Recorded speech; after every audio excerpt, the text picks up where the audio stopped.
வந்திருப்பது யார் என்று கவனம்.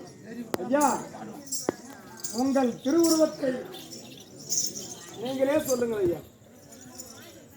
நான் ஸ்ரீமன் நாராயணமூர்த்தி அவர் வராகமூர்த்தி அவதாரம் எடுத்து வந்திருக்கிறேன். எதற்காக நான் வந்திருக்கிறேன் என்றால், பிரம்மதேவனாகப்பட்டவர் என்னை நோக்கி ஸ்தோத்திரம் செய்தார்.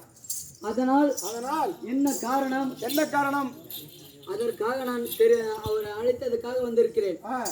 இப்படியாக பிரம்மதேவர் ஸ்ரீமன் நாராயணமூர்த்தியை ஸ்தோத்திரம் செய்யும் பொழுது தன் மனைவியாகிய பூமாதேவியை அரக்கன் கிறுகித்துக் கொண்டான் என்று தெரிந்து கொண்டு மகா கோபத்துடனே மூன்றும் பிறையை போல தந்தமும் அக்கினி பொழிகின்ற நேத்திரமும் மேகங்கள் அதிருமடியாக பிரச்சனையோடு வராத அவதாரமாக எழுந்திருந்தார் ஸ்ரீமன் நாராயணமூர்த்தியானவர்.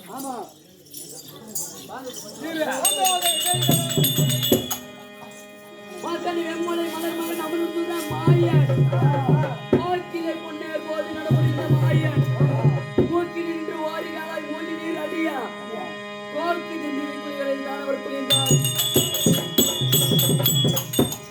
இப்படியாக வராக சுவாமியானவர் ஆகாய பரியந்தம் அளவி இருக்கும் சப்த சமுத்திரத்தில் கவிழ்ந்து பிறண்டு எழுந்திருக்கும் பொழுது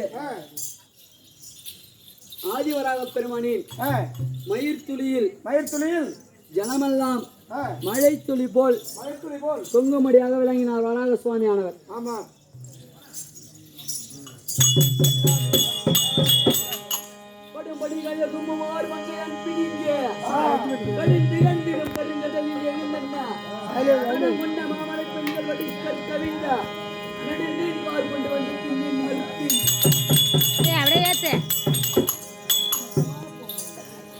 இப்படியாக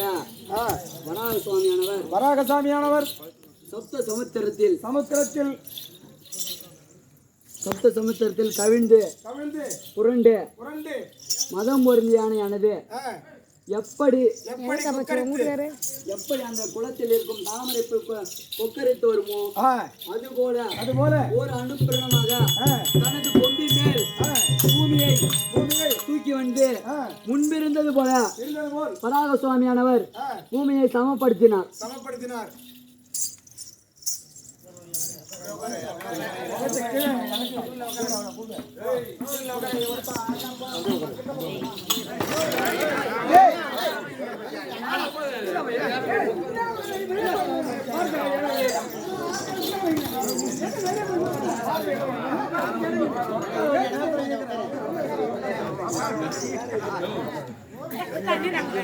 திருப்பதி மலை வாழும்